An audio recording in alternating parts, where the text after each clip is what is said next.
तर महाराज सांगतात धन्य ते संसारी दयावंत ते अंतरी.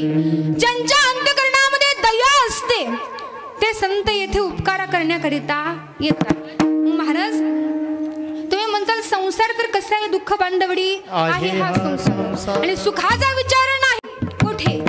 दुःख रूपी असणारा हा संसार आणि याच्यामध्ये संतांनी धन्यता मांडली आहे का असा प्रश्न पडतोय. त्याच्याकरिता मी तुम्हाला एक उदाहरण सांगून जाईल. आपल्या इकडे एक पदार्थ बनवला जातो तो म्हणजे कारल्याचा. आता कारलं बनवण्याच्या अनेक पद्धती आहेत. काही शिजवून कारलं बनवतात. आमच्या इकडे त्याला एक करप कारलं म्हटलं जातं. जे कारलं फक्त आणि फक्त तव्यात बनवतात त्याला करप कारलं म्हणतात.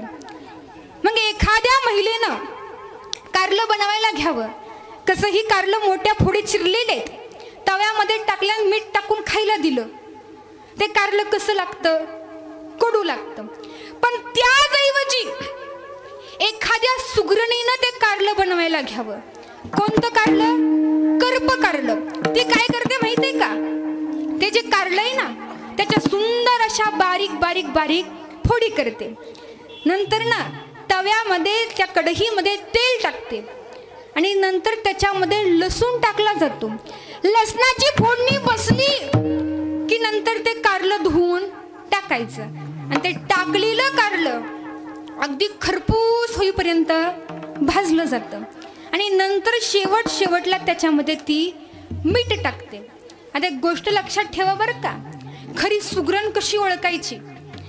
भाजीमध्ये पहिल्यांदा कधीच मीठ टाकायचं नसतं. का तर भाजीमध्ये मीठ टाकल्यानंतर भाजी शिजण्याची क्षमता कमी होत असते.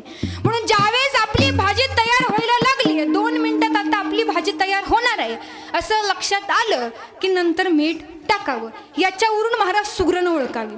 मग त्या ठिकाणी त्या कढईमध्ये तिनं सुंदर असं ते कारलं बारीक फोडी केलेले जे कारलं आहे ना ते खरपूस असं भाजून घेतलेलं आहे.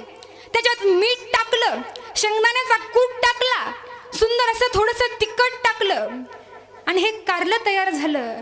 एका ताटामध्ये हे खरपूस असं भाजलेलं कारलं घेतलेलं आहे आणि त्याच्याबरोबर ज्वारीची पातळ अशी फुगलेली, म्हणजे काही बायकांच्या भाकरी फुगतात आणि काही करणाऱ्याच फुगतात बरोबर का. मग ती भाकरी अशी सुंदर अशी फुगलेली, अगदी पापुडा त्या भाकरीला आलेला आहे, ती भाकरी घेतली आणि त्याच्याबरोबर मुरलेलं लोणचं घेतलं. कसं मुरलेलं. आता महाराज मुरलेल्या लोणच्याची काय चव असते. आमच्यासारख्या नव्या लोणच्याने एखादी चाल म्हणली त्यात गोडवा येत नाही, पण गुरुजी सारख्या मुरलेल्या लोणच्याने जर चाल म्हणली ना महाराज गोडवा आपोआप वाढतो. ते मुरलेल्या लोणच्याची खासियत असते. मग ते लोणचं मुरलेलं तोंडी लावायला घेतलं. तो भाकरीचा एक घास तोडायचा, ते खरपूस असं भाजलेलं कारलं त्या कारल्याबरोबर खायचा आणि ते कारलं खायचं. ते कारलं किती सुंदर लागतं हो. कारलं असताना कडू आहे, पण सुगरणीनं जर ते कारलं केलं तर त्या कारल्यातला कडवटपणा निघून जातो. त्याच पद्धतीनं संसार हा खोटा आहे, पण महाराज म्हणतात अवघाची संसार सुखाचा करीन आनंदे भरीन तिने लोकी. म्हणून संसारामध्ये सुद्धा धन्य ते संसारी दयावंत जे अंतरी. विठ्ठल विठ्ठल.